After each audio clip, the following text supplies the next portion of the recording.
can't talk about this. But what we can talk about is something a little more dangerous. The grass. Dangerous grass. We're returning a thin line right here. Punt City. That's very dangerous. It's very dangerous. That's very Like dangerous. this map, we're going into dangerous grass. Let's take a look at the drafts once again. Juice and Angela drafted out. So Stallions actually going second pick once again. Taking out the CC as well as the Grog. They identified that the CC will be an aggressor towards Diablo. Diablo definitely wants a winning lane. I'm actually looking at silhouettes because just now they're oddly they're all similar Roy's. to each other. Yeah, you're right. They're all Roy's. They're all Roy's. I mean, how do we know it's Roy's? How do we know it's Roy? No. It's maybe not Roy. Yeah, well, he's been in the scene for quite a bit, so Yeah, we recognize him. I We mean- recognize his silhouette. Yeah, at this point in time, you just turn around and you just put him in a pitch black room. Immediately, we'll be like, hey, that's That's Roy.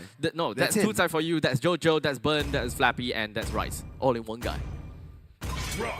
It's just like, they're clones. They're just clones right here.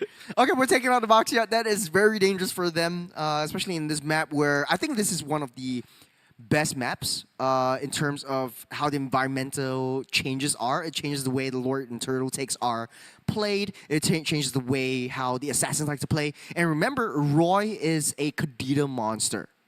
So if we go into dangerous grass, he might be able to pick up the Kadita to Mayhem's dismay. Because I saved my nation from falling apart. So finally, we've got the Yisun being taken out right now, and their first pick is Alice again. Okay, so they definitely put a lot of emphasis on the fact Alice that is they not want the problem. Alice. Alice wasn't the problem I for would game say, number one. yeah, I would say that Alice is not necessarily a problem for many of the teams. She is annoying, yes, but in certain cases, you just don't have to really deal with an Alice. Because even if you kill all four, you leave one Alice in there, she can buy your team time. But she would not be able to clear your waves in the late stages of the game. That's Lancelot and Kimmy picked up. We won't see the Kadita anymore, but I think Roy really likes the Kimmy. Wins lanes almost immediately. He has one of the highest damage and the longest reach of any mid lane hero so far. For Stallions, we're switching it up. Bray is back to his element, going into the Assassins, but Mayhem is picking up basically the same thing, going for the Lunox, Kalea, and the Alice for the first phase. Right again, and if my sentiment is correct, the only thing that's going to be changing is the Lancelot that's going to be a Gata for the side of Lucian Cutie. I do want to think that they are going to go for that, right? There needs to be a little bit more tankability over to the side of Stallions. You know the This saying. is this is the same. It's exactly the same. Yeah. If it ain't broke, don't fix it. But clearly, I think Mayhem really needs to fix something in the second phase. Which I think they will. Please, I think they will. Please do. If they went in for second game with Obsidian and Moskov, I swear I'm leaving you on this desk. We're gonna I'm be putting my solo headphones casting down. in dangerous grass. Maybe the only thing that's different is dangerous grass instead of the flying cloud. I guess so. So maybe that You might. know how- I'm just reaching a little bit more. You know how dangerous grass is? That means that there's a lot of grasses, and when you are inside the grass, you kind of go invisible, right? So what if, whenever the spectator were to spectate someone that goes inside the grass, the both of us just shut up? Because sneaky beaky We're invisible. Yeah, we're invisible. Sneaky beaky like. We set up the scene. Slow, soft. All right, we'll do that. We'll do that once we jump into the game. I didn't think that you'll play along with that. Of course, yeah. I mean, dangerous grass. Gotcha. I want to see assassins. I want to see ambushes. Okay. That's why they also just started out with the Lancelot, and I think that is very apt for Team Stallions. Totally fine for now. Totally fine. Totally fine. Bray is known as the child prodigy in the previous seasons that he played before. Yep. And back to his element, he likes the assassins. So that means Diablo has to go into something a little bit more tanky instead.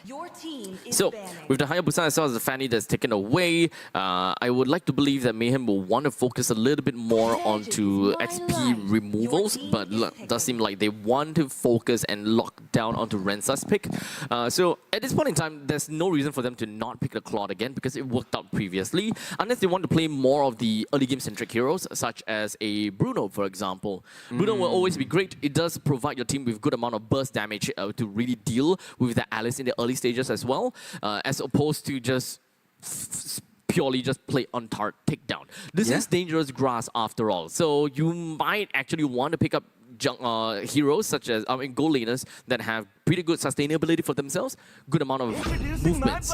And it's Claude once again. Claude does have the survivability. He can wave clear super fast as well with the gets out of TOR, gets out of harm's way. Yep. Has built-in, not built-in Purify. You can just get the Purify just to stay safe from the Alice as well as Kalea. Yep. So it's basically the same draft for Stallion so far. Now this is where things get a little bit dicey. Please, no Obsidian and the green show. I think Obsidian should be able to win the lane against the Claude just because of the first skill. Like, he does more damage. Okay, the Frederick's getting picked up, and the Moskov once again. So I guess that this is what they wanted to do. I think so. Okay, so this makes a lot more sense. Moskov in the jungle, at least you have some form of basic defense. In the mid to late stage of the game, still get torn apart quite easily by the Claude though. And that's going to be Yuzhong once again. So if it ain't broken, don't fix it. The only reason why they changed out from the... because it's banned. Baxia into Lancelot just because it's banned. And I think it's a very good viable option. You have a lot of rotations, you got a lot of speed, you got a lot of damage coming in, especially for Yuzhong in the early game. It's going to be tough for any of the side lanes to deal with that. So the only difference that Mayhem brought to the table is you're going to play it more safe, going to get the Lunox down the mid lane and the Moskov in the gold lane, facing up against a late game monster like the Claude himself. Honestly, if you were to ask my honest opinion, I don't really like Stallion's lineup in most situations. They don't have a lot of setups in a way. They can only rely on Gato when it comes down to the AOG. And AOG is not a very solid initiating tool. It's Diablo we're talking about, my friend. Yes, that is the only reason why I say it would work for them, right? In most other situations, if they're going up against, you know, stronger teams like Evil, you wouldn't want to expect them picking up this draft because outright we'll just say that they outdrafted. They got outdrafted. Yeah. I would think so too. We're jumping into the Land of Dawn for game number 2. If Mayhem loses this once again, they are immediately eliminated. No one wants to do that, so at least put up a decent fight. They made some changes, and I think right now it might be a even Stevens kind of game for Mayhem. So right off the bat, what we're going to be looking out for is the fact that Jojo is starting up in the orange buff and Bray over at the purple. That means that both of the junglers will end up and finishing off in the gold lane up top. Oh in the meantime, my gosh! Bird find himself burnt down to the ground almost immediately with Bray's stylish maneuvers. That is basically just chemistry in action. And Roy's just gunning everyone down. You talk about like extra defense, Jojo can't even contest for Bobby. Or is it Ricky? I remember talking about Ricky. It's Ricky. It's Ricky. And Bobby's the Cannon Minion. I know that from Jace. Wait. Legit. I don't know. That's what Jace calls the Cannon Minion. I thought that was just a joke.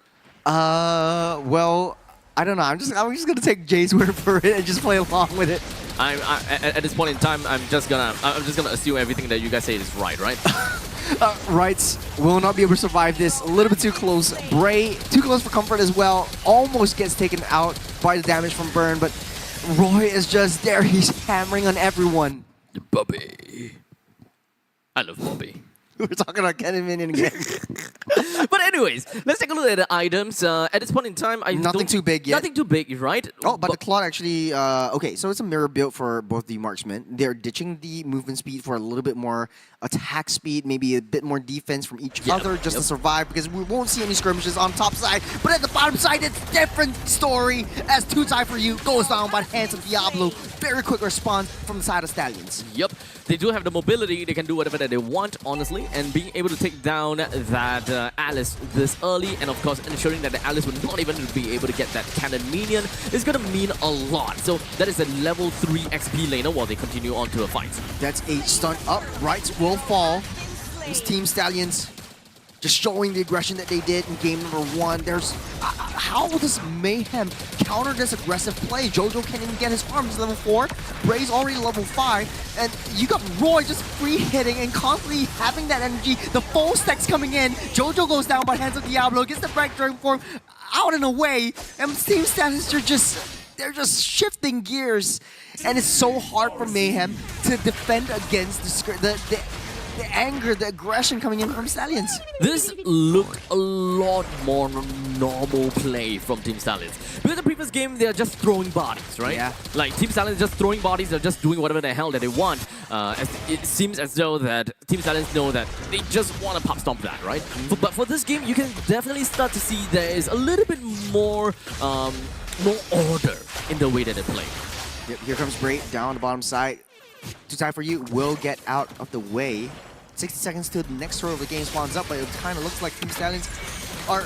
This is kind of late game territory. They're playing like they're in really late game. Bray is so aggressive in the way that he engages all of these team fights, and he's always there.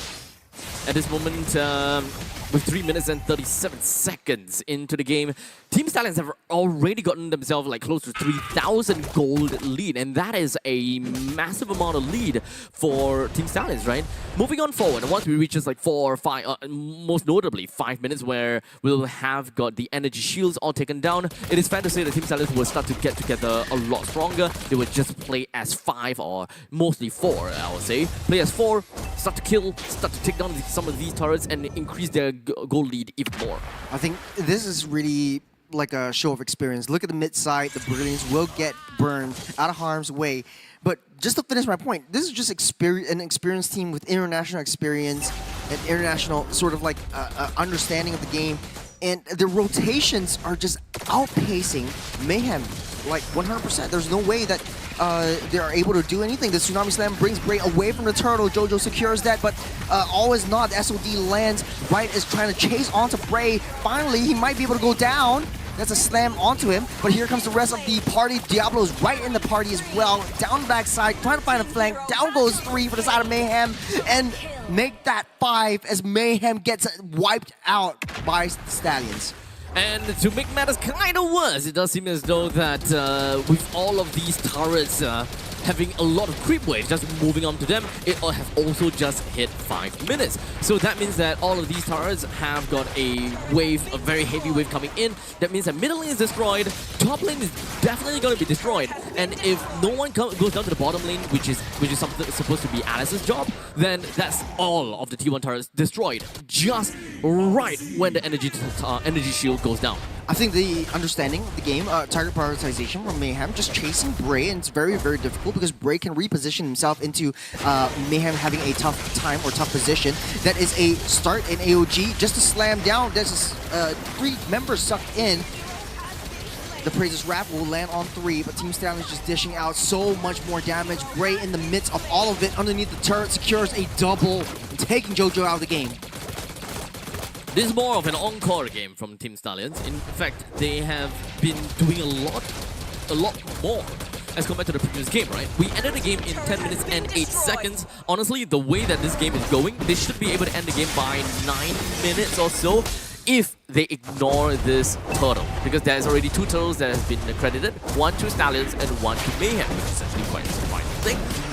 The third turtle, if they were to ignore it, then, if I'm not wrong, 8 minutes and 15 seconds, somewhere around there, the Lord would appear, and you'll be able to get a very early Lord to push down the waves and win the game.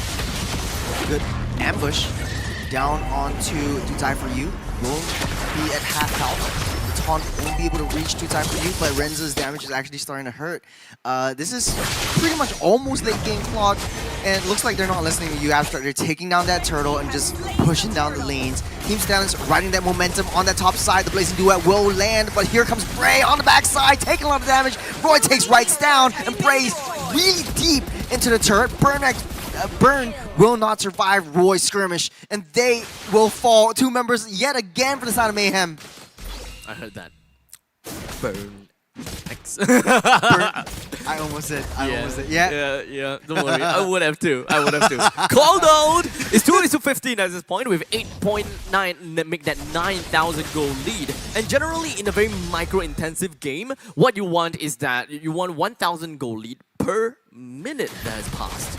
Right now, Team Stallions is more than that. We're almost sipping into 10K. That's 5 figures. It's almost 1.2 thousand goal lead per minute for Team Stallions. And the way that this moves on, it truly will be a outright stop. And I don't think that Mayhem will be able to take this very lightly. Yeah, it just shows like the huge gap. Even Flappy is tickling Lucian Cutie. You're just taking down that turret. They know their objective. They're taking that turret down. And Team Stallions just zoning everyone out of the way with Roy. There's a 3-man lockdown with the spear. Diablo just sitting in that bush just to defend against all of that. That's a 4-on-1 composition that Team Stallions are playing. Oh, but Team Stallions have already done exactly what they wanted to do. And that is to take out the Holy Defense. And the fact that the middle lane and the bottom lane Holy Defense is destroyed, that means that one single wipeout over to Mayhem equals to turret takedown in the T3 lanes. Storm Slam will pull Diablo back, gets the Black Dragon Form to get out of the way, but it's a touch and a go. Team Stallions don't want to commit too much for this. Bray is not in position yet. Yep, they also do need Diablo to realistically be able to do a decent amount of job in a turret dive situation. They need to zone people out for that. But unfortunately, it doesn't seem like Team Stallions will be able to end the game fast, because I'm pretty sure that previous fight that they were posturing for were gonna go somewhere. But the moment that they are able to poke quite a lot out of Diablo, there's no way that he's coming back in, and there's no way that they are just going to go for a turret dive. Well, we'll just have to wait for that lore to spawn up in just a couple of seconds. As Team Stallions just taking full control of that map, Mayhem is way far behind. It's 10,000 gold lead already by the side of Team Stallions. This is a 9-minute mark. Lord is going to make his way down as 30 seconds. They might be able to end this in this Lord, but it kind of seems like they're more passive than the previous game. I think that they just wanted to ensure that they will be able to do a proper push with no mistakes whatsoever, because they can, of course, just kind of shove Mayhem back and deeper into their base, but that also means that they will suffer a little bit of these poke damages. Renza drawing one down on the top side. Bray already goes in with Phantom Execution, able to dash out. The Black Dragon Form will zone everyone out. That's a pressure fire already utilized. AOG won't land onto anyone, but the Lord is already in throne category. Team Stallions tries to go for more kills. There's a lot of damage from the Blazing Duet. Renza finally making his name known. It's 4 members down, and it's over. Team Stallions will secure the first game 10-minute of the Challenger brackets. Now that is a 10-minute sharp game. That's a pretty sharp game. Very, very sharp. Looking on form, very disciplined still, showing a lot of respect over to Mayhem. But it's not over yet for Team Stallions. They're moving ahead. Their next opponent will be Kingdom Esports. Yep. MVP of the game, again, that's Roy. Just because the silhouette just matches completely. 709 is the KDA, 797 is the GPM. Really apt for this Roy, and he's just such a nuisance. From the early game, from the get-go, dealing so much damage, just stacking up his passives, stacking up that energy, and just shooting, gunning everyone down, pushing everyone away, and that is the true zone potential that Kimmy brings into the table, and it's only empowered through Roy. And understandably, right now, let's take a look at the full rundown of the stats and what kind of emblems that we're looking out for. If there's anything that is kind of out of maybe surprise per se. So understandably, we've got pretty okay things, but we do have the support emblem onto the Fredrin together with Inspire for the first slot. So nothing that actually contributes to the Fredrin getting more HP in this case, because most of the time they would just get Vitality to get more flat HP boost, but they decided to go for more cooldown reduction, which is something surprising. More healing out of the support emblem instead of the basic tankiness. Yeah, I think the way that he builds this is more towards, let's get the jungles cleared as fast as possible, and then I will get my farm. And once I'm tanky enough, I will be able to tank everything for Burn to get that damage going. But to no avail.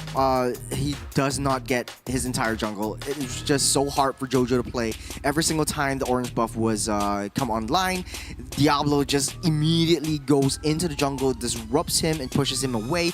Roy is also there, fast clear on the mid lane, and fast rotations down in towards any of the skirmishes that Team Stallions see. So really dominant performance by Team Stallions. It wasn't a bad game by Mayhem. It was just the circumstances of not being able to get your resources in the early game that caused them to not excel and not having their heroes playing the way that they want to play in the late game. Yep. Ultimately, it's also all about the fact that they do not have got proper lane priority, right? If you take a look at the lanes and the matchups and all, just from the XP lane, there's not much that an Alice could do against the Yuzhong. In the middle lane, sure, I think that Lunox plus the Kimi is an okay matchup. But if you add on the roamers in this, having a Kalia versus Gatoka,